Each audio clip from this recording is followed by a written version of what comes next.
Just as with any other aspect of double knitting, there are very many ways to make cast-on edges for double knitting. One tends to automatically leap towards a tubular cast-on. So this is a tubular cast-on. This happens to be on a one colour piece of double knitting, but you can also do a tubular cast-on in two different colours. But it does have a tendency to flare out. So if it's an edge that's going to be subject to lots of stress, sometimes I prefer just to use a long tail cast-on or variants thereof. Sometimes it's just easiest to use a long tail cast-on in one or other of your main colours and then go into the double knitting on row 2. Here I've done my cast-on in the green, and the first half of this cast-on I've just used regular long tail cast-on, and the sides are only very slightly different. So on this side you can see the yarns slanting diagonally at the base of the cast-on stitches, and on the other side you can see them looking like purl bumps. This makes a perfectly acceptable edge. Very few people would notice the difference between the two sides, and it's a nice easy way to get you started. Let's take a quick look at long tail cast-on. Long tail is also known as continental cast-on, but I prefer the term long tail because it describes the situation. You need a long tail with which to make the loops. It can be held in one hand, and then it's known as slingshot cast-on. So all the additional names don't help. Now, for long tail, we make a loop around the thumb and then knit it. And this results in a sort of diagonal connector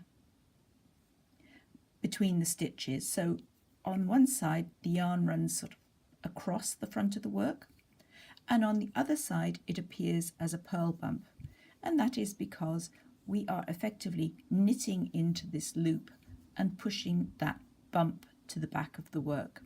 So really it has a smooth side and a purl bump side, and you can just use long tail like that to give you a perfectly acceptable edge for a hat or a sock top if it's going into double knitting, or the end of a cuff, for example, all of these high stress places. We can also make a variant on this and make it into Knit-purl cast-on. I find the Knit-purl version easier to do holding the yarn, both yarns in one hand. So this is your ordinary knit stitch, just as before, making a loop and knitting the stitch through it. If you come to the outside here, under that yarn, there's your loop.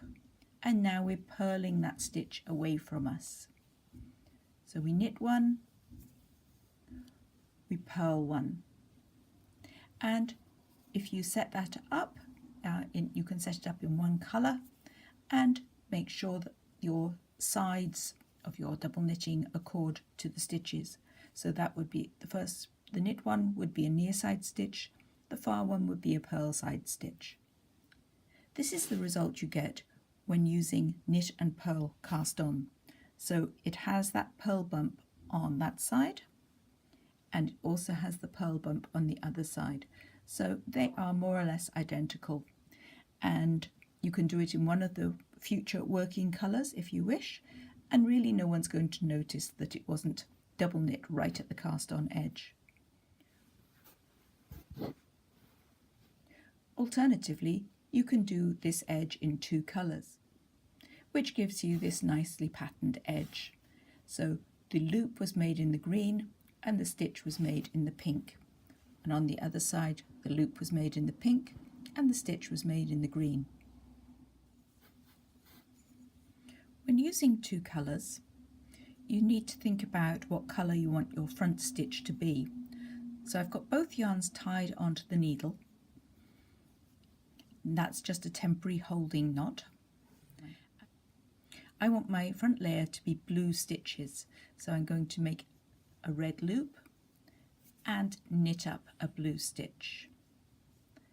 Then I'm going to make a blue loop and purl up a red stitch.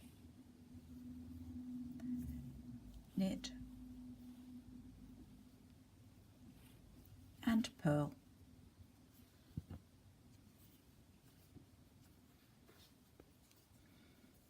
You don't need a long tail because the yarns are acting as their own tails. On the Atlantic hat, you have the option to set up your pattern for your first round, so you can actually cast on in pattern. So I've got a pair blue, red, blue, red, blue, red. This doesn't count. I'm going to do one more pair, blue, red, and now I'm going to set my pattern up. I'm going to switch the position of my yarns over, and now I'm going to make red front layer knit stitches and blue back layer purl stitches. Red knit, blue purl. The design for the Atlantic hat involves having 4 pairs one way and 4 pairs the other. And here you have to keep yourself fairly switched on. So I'm going to try and reverse my colours back again. I'm going to pretend I've done 4 pairs, and now I'm going back to making blue knits and red purls. Blue knit, red purl. I can see where the colour change took place, where the 2 blues are side by side. So I've done 2 pairs, and now I'm going to switch them over again.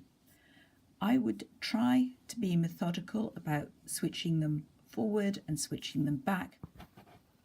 Otherwise, you're going to wind up with a tremendous number of twists between the 2 balls of yarn. So if you can develop a system of twisting them forward and twisting them back at the colour changes, then you won't get so tangled up.